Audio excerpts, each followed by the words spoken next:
자, 오늘 말씀 요한계시록 7장 1절서부터 8절까지 말씀입니다.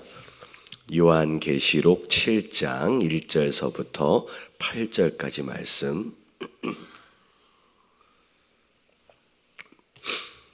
자, 1절서부터 교독합니다. 이 일 후에 내가 내 천사가 땅 내 모퉁이에 선 것을 보니 땅의 사방에 바람을 붙잡아 바람으로 하여금 땅이나 바다에나 각종 나무에 불지 못하게 하더라.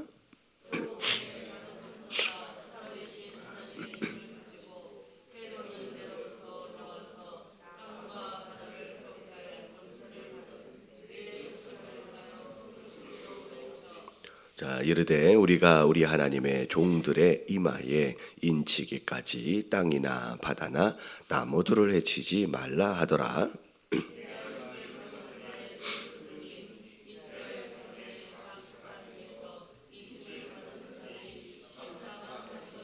유다 지파 중에 인침을 받은 자가 1만 2천이요 루벤 지파 중에 1만 2천이요 갓 지파 중에 1만 2천이요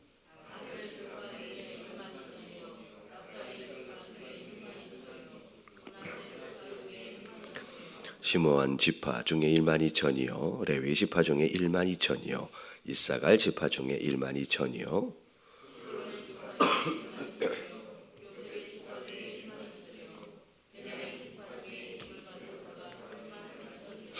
아멘. 자, 7교회를 향한 메시지 편지가 끝나고 나서 두루마리와 인이 등장을 하게 되고요. 자, 어린 양 대신 예수 그리스도가 그 인을 하나씩 떼는 장면 가운데, 자, 앞에 나오는 4개의 인을 뗄 때는 네 생물과 더불어서 이제 재앙과 환란이 있게 되죠. 근데 이 앞에 있는 4개는 재앙이기도 하고 환란이기도 하지만 심지어 4분의 1의 이제 목숨을 잃는 그런 일들도 있었지만 어떻게 보면 전체적으로 볼 때 앞으로 더 크게 있어질 심판에 대한 경고성이다라고 이제 말씀을 드렸습니다. 그래서 4개의 인이 이제 떼어지고 5번째 인이 띄어졌을 때는 순교자들의 탄원의 기도가 올라가는 그런 내용이 어제 있었죠. 그래서 어린 양 예수님께서 뭐라고 말씀하시냐면 순교자의 수가 있다. 채워질 때까지 조금만 기다려라 라고 말씀하시고 나서, 그리고 6번째 인이 띄어질 때 그때는 이제 앞에 있는 4개의 환란보다 더 큰 해와 달과 별과 땅이 흔들리는 어떤 그런 큰 환란이 있어지게 됩니다. 자, 그리고 나서 오늘이 6번째 인을 띄고 7번째 인을 띄기 전에 중간 사이에 있어지는 이제 이야기라고 생각하시면 될 것 같아요. 자, 이 일 후에 내가 내 천사가 땅 내 모퉁이에 선 것을 보니라고 나와 있어요. 일반적으로 땅을 동서남북으로 이렇게 방향을 이제 계산을 하잖아요. 그랬을 때 이 네 규퉁이에 섰다, 모퉁이에 섰다라고 하는 것이 이제 어떤 의미로 보면 동서남북 이렇게 딱 서 있는 그런 천사의 모습을 생각해 볼 수 있습니다. 자, 그런 가운데 자, 6번째 인이 띄어질 때 굉장히 큰 환란이 있었거든요. 근데 갑자기 땅 사방에 이 천사들이 바람을 붙잡았어요. 자, 그래서 바람으로 하여금 땅이나 바다에나 각종 나무에 불지 못하도록 바람을 막았다라는 거죠. 그래서 약간 어떤 현상이라고 생각하시면 되냐면, 그 태풍이 불면 태풍이 쭉 오다가 태풍 가장자리서부터 시작해가지고 막 바람이 있다가 중앙으로 가면서 굉장히 격해지다가 딱 태풍의 눈 안에 딱 들어오면 어떻게 돼요? 굉장히 맑은 하늘에 갑자기 조용해지잖아요. 그러다가 이제 다시 또 갑자기 이제 눈이 지나가게 되면 더 이제 심해지는 것처럼, 마치 폭풍 전야 또는 태풍의 눈 안에 들어온 것처럼 바람도 한 점 없이 굉장히 고요해지는 그런 상황이 이제 되어진다라는 거죠. 자, 그런 가운데 자, 다른 천사가 살아계신 하나님의 인을 가지고 해 돋는 데부터 올라와서, 다 동쪽이죠, 땅과 바다를 해롭게 할 권세를 받은 네 천사를 향하여 큰 소리로 외쳤다. 자, 네 명의 천사가 동서남북으로 서 있는데 네 명 중에 한 명이 아닌 다른 천사가 자 인을 가지고 왔어요. 그러면서 자 외치는데 네 귀퉁이에 서 있는 모퉁이에 서 있는 이 네 천사의 역할이 뭐라 그러냐면 땅과 바다를 해롭게 할 권세를 가진 천사. 그래서 어떻게 보면 앞으로 있어질 심판의 대행자라고 생각하시면 될 것 같아요. 자, 그래서 그 천사가 등장하는데, 자, 이제 그 새롭게 등장한 또 다른 천사가 뭐라고 얘기를 하느냐. 자, 심판이 있기 전에 먼저 해야 할 일이 있다는 거예요. 먼저 해야 할 일. 자, 우리가 우리 하나님의 종들의 이마에다가 인을 친대요. 자, 인을 친대요. 그래서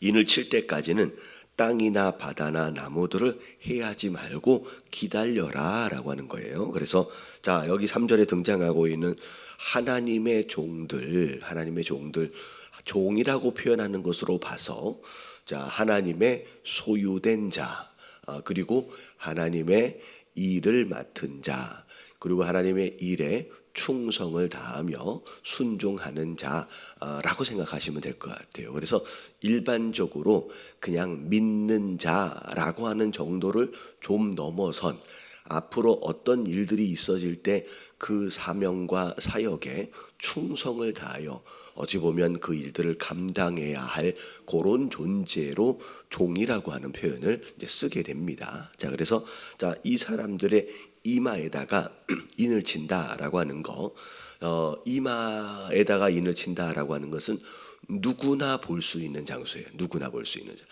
그래서 누구나 이 사람이 누구냐라고 하는 거에 대해서 자 하나님의 소유된 자고 종되어진 자라고 하는 것을 누구나 확인할 수 있도록 이마에다가 자 인을 치도록 하시는데, 자 오늘 뭐 숫자들이 많이 나와요.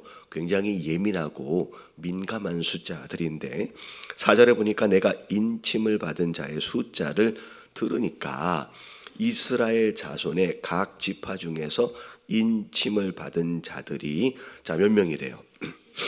14만 4천입니다.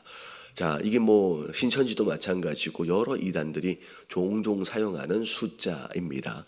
14만 4천 숫자도 사실은 되게 특이해요.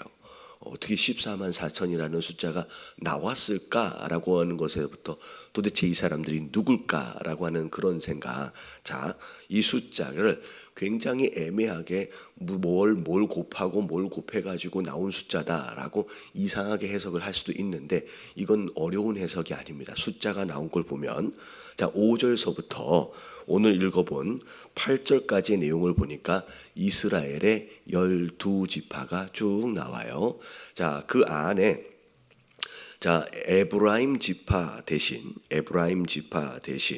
요셉 지파가 들어갔고요.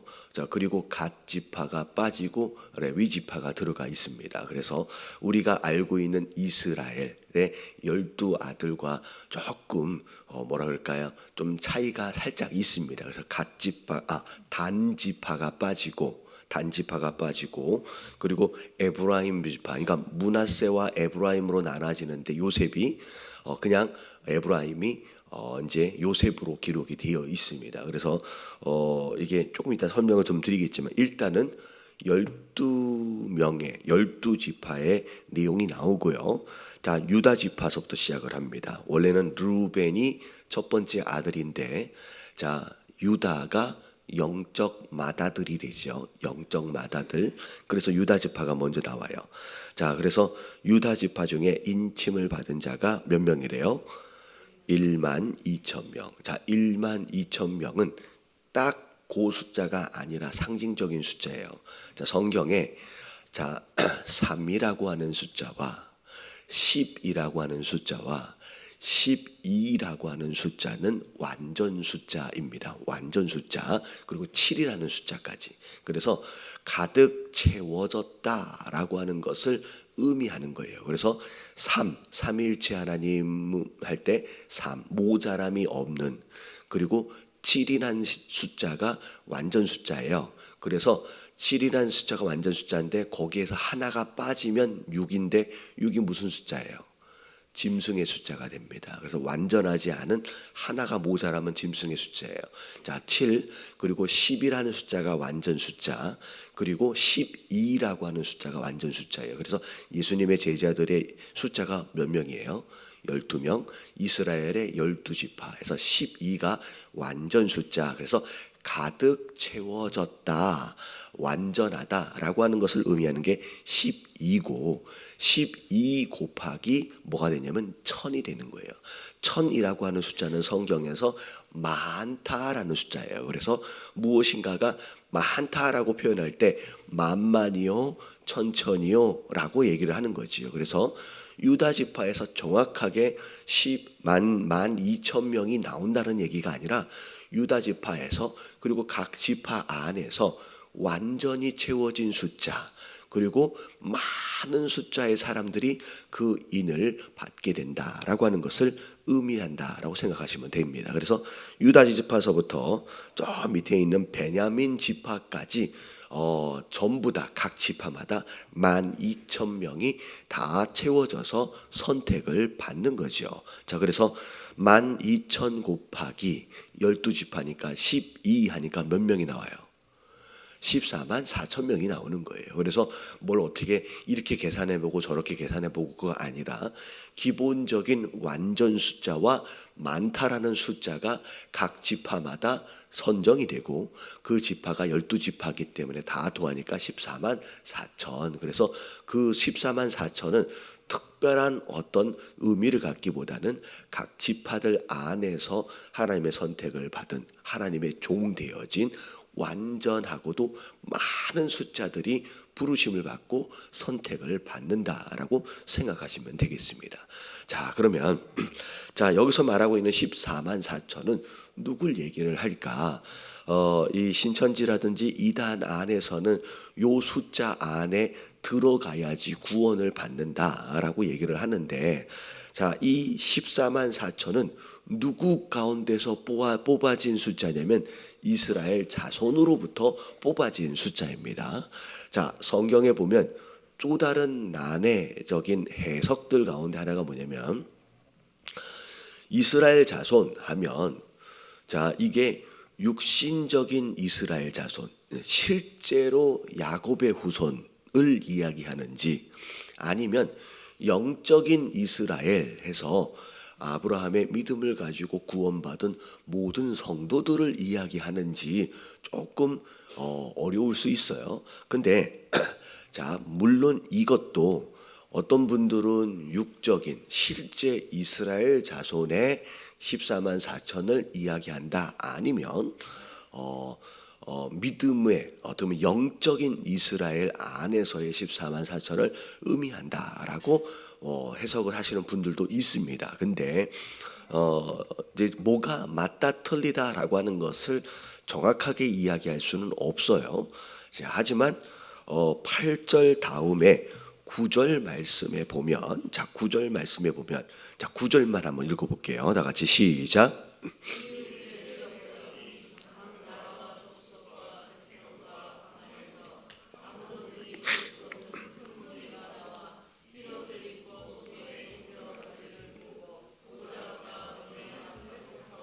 자, 이게 이제 9절 말씀이에요.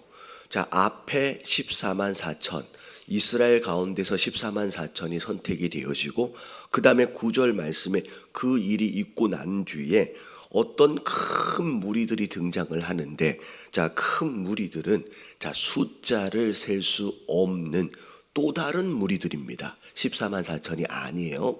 자, 근데 그 무리들의 특징이 뭐라 그래요? 각 나라와 족속과 백성과 방언에서, 이 이야기는 뭐냐면 나라가 다른 자들, 족속이 다른 자들, 소속된 어떻게 보면 내셔널리티라 그러잖아요. 그 뭐라 그러죠?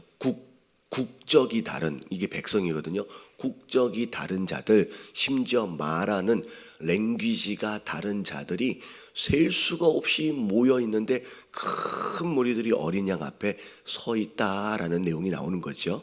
자, 그러면 여러분 이 내용 구절을 보면 이 내용들이 누굴 의미할 것 같아요? 우리들을 의미하는 거예요. 나라도 다르고 족속도 다르고 쓰는 언어도 다르고 속해 있는 국적도 다른. 그러니까 어떻게 보면 자, 뭐가 옳다라고 얘기할 수 없지만 14만 4천은 일반적으로 뭐라고 생각하시면 되냐면 실제 이스라엘 안에서, 지금 이스라엘은 예수님 믿어요, 안 믿어요? 안 믿어요. 이스라엘은 안 믿어요. 근데 정말로 0. 몇 %밖에 믿지 않는 상황이지만 마지막 때에 하나님께서 이스라엘 안에서 부흥을 허락하신 가운데 그들 안에 진짜 어떻게 보면 야곱의 후손들 안에서 그 하나님께서 하실 그 일들을 감당할 사람들을 뽑으셔서 사용하신다는 거예요. 어찌 보면 그들이 원래 영적으로 볼 때는 맏아들이잖아요. 이스라엘 먼저 선택을 받았고 뭐 그 안에서 예수님같이 태어났고 나셨고 어떻게 보면 먼저 은혜를 입고 먼저 선택을 받은 그들, 지금 믿지 않기 때문에 하나님이 그들을 그냥 버려버렸느냐, 그게 아니라 이제 마지막 때가 되어지면 그들 안에서 구원받는 자들을 많이 허락하시고 그들이 마지막 심판을 대비하도록 그 심판이 올 때 어떤 일들을 감당해낼 수 있도록 종으로 세우시는 일들이 먼저 있고, 그리고 그들을 제외한 전 세계에 흩어져 있는 믿음의 이스라엘이죠. 자, 그 사람들을 예배자로 다 세우는 일들이 일어난다는 거죠. 자, 그래서 좀 이해되어지시죠? 자, 해석을 할 때 앞뒤 문맥을 전체를 보고 해석을 해야 그렇구나, 이게 다른 종류의 무리들이구나, 숫자를 셀 수 있는 자들과 숫자를 셀 수 없는 또 무리가 구별되어 있구나라고 하는 것을 정리할 수 있을 것 같아요. 그래서 자, 그래서 요즘에 이 하나님께서 이스라엘 가운데 굉장히 많은 일들을 하시는데 워낙에 이스라엘 민족들이 믿지를 않으니까 실제로 그들 안에서 꿈에 나타나기도 하고 환상을 통해서 그들로 하여금 예수 그리스도를 만나고 인정하게 되는 일들이 이스라엘 안에서 굉장히 많이 일어나고 있습니다. 그래서 유대인들 이스라엘 안에서도 복음화되어지는 비율들이 늘어나고 있고요. 실제로 많은 선교사님들이 이 마지막 때에 하나님이 결국은 영적 맏아들로서 이스라엘 민족들을 다시 사용하실 것을 성경에 기록되어져 있기 때문에 이들에 대한 전도와 선교를 위해서 선교사님들이 많이 들어가서 거기서 교회를 개척하고 계세요. 그래서 성경에 그들 가운데서 보면 이사야서 53장을 보지 않는 성경으로 되어 있어요. 금지서. 근데 그 이스라엘 민족들은, 유대인들은 그거 안 보거든요.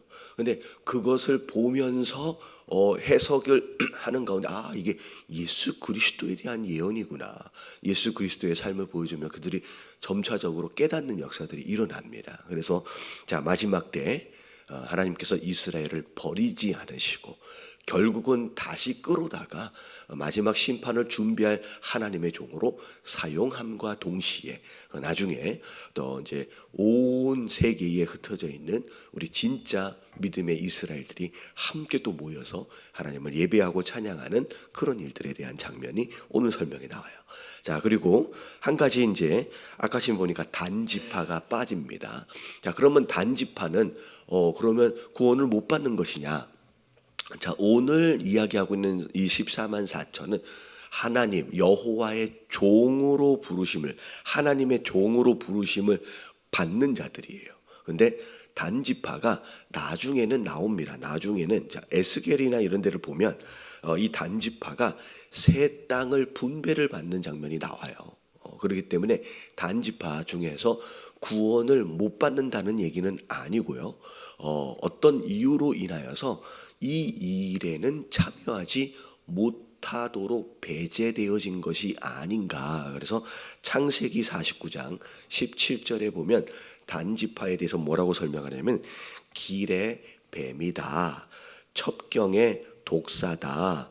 말굽을 물어가지고 탄 자를 뒤로 떨어뜨리게 할 자다라고 예언되어져 있습니다. 그래서 구원은 받아요. 그래서 나중에 새 땅을 분배를 받지만 그럼에도 불구하고 어찌 보면 단지파가 그 지역과 더불어서 단이라고 하는 그 지역에 굉장히 제단을 쌓아놓고 우상 숭배를 지나치게 많이 했던 지파입니다. 그래서 이 하나님의 종으로는 쓰임 받는데 배제되어지지만 하지만 나중에 구원을 받는 일에는 함께 참여하게끔 된다라고 좀 생각을 하시면 될 것 같아요. 그래서 그 정도 해석이 오늘 말씀 안에서의 일반적인 해석입니다.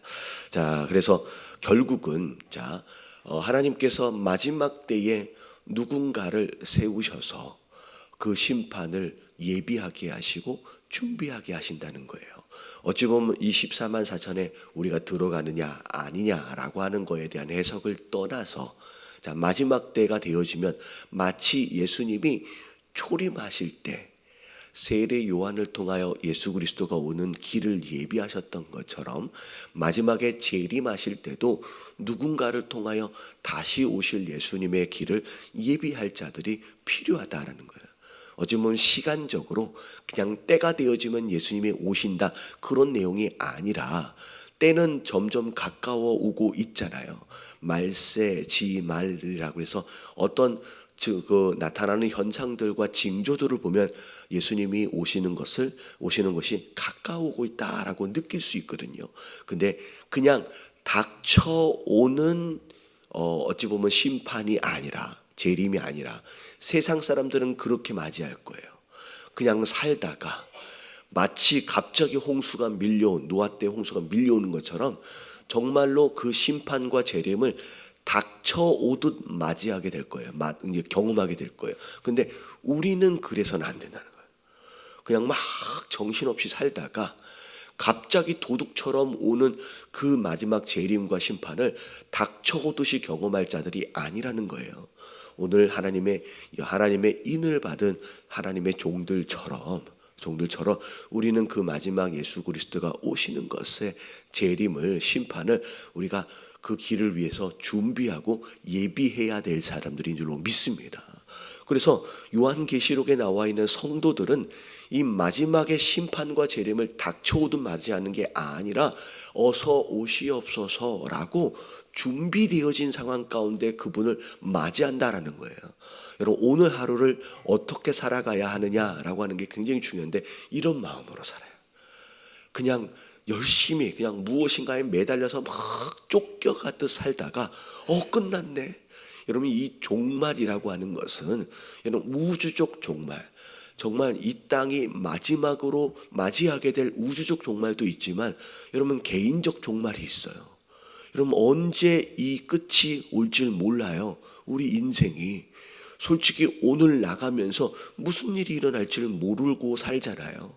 어떻게 보면 마지막 종말, 우주적 종말을 포함해서 개인적인 종말까지 어떻게 보면 죽음과 이 마지막 끝을 닥치듯 경험하는 자들이 아니라 우리가 준비하고 예비하고 주 예수여 어서 오시옵소서라고 이야기할 수 있는 그런 태도로 오늘 하루를 살아갈 수 있는 저와 여러분들 되시길 주님의 이름으로 축원합니다. 그래서 제가 아시는 목사님은요, 제가 미국에 살 동안에 목회를 하다 보면 굉장히 지치고 힘들 때가 있거든요. 힘들면 어딜 가냐면 주일날 얘기한 것처럼 로즈힐 그 공동묘지 있어요. 공동묘지에 낮에 가신대요. 그래서 공동묘지에 낮에 가서 한 2시간 쭉 앉아 있으면 마음의 평안을 얻어요. 거기가 분위기가 너무 좋아서 평안을 얻는 게 아니라 뭘 묵상하는 거예요. 여러분 죽음을 묵상하는 거예요. 어떻게 죽음을 묵상하지? 여러분 이게 굉장히 우리 안에 필요합니다. 언젠간 우리도 이렇게 간다는 거예요. 그게 언제 갈지도 몰라요. 오늘 부르시면 가는 거예요.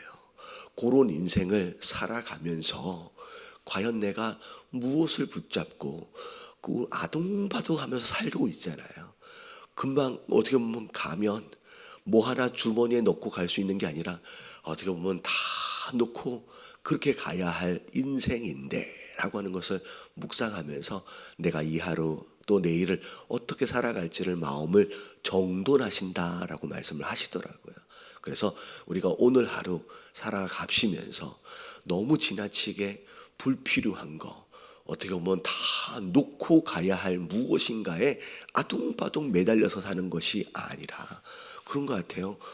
사실은요, 꼭 뭔가를 해야 되고 꼭 어딘가를 가야 되고, 사실 가다가 교통사고 나서 쿵 부딪히면요 그냥 오늘 못 가는 거예요.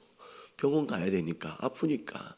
근데 그래야 할 인생인데 마치 그것을, 그 자리를 안 가면 큰일 날 것처럼 막 매달리면서 사는 거야.